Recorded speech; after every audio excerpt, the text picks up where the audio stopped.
It's funny, my kids ask me all the time, "What do I actually do for a living?" And this is it. This is the thing I actually do, right? So, you're right. Every organization I worked for has had this gap, I'll call it, Mm, between what are the business objectives, strategically, what's the business trying to accomplish, and how do you fish the data out to enable those initiatives?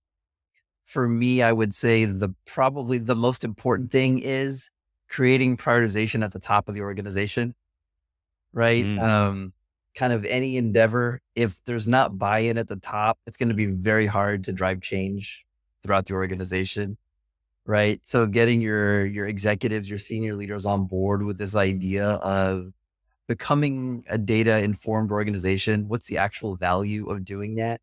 Right. And then starting down the path of prioritizing what are the business's top one, two, three objectives for the year.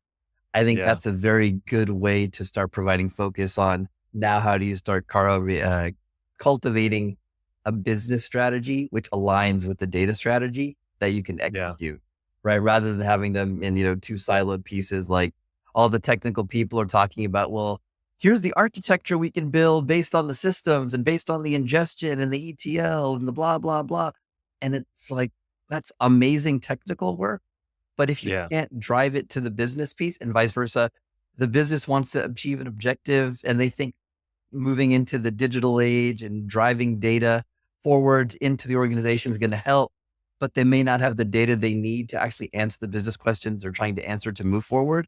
So that's the gap, right? It's really about educating the senior business leaders and getting them on the same page in terms of what business priorities are.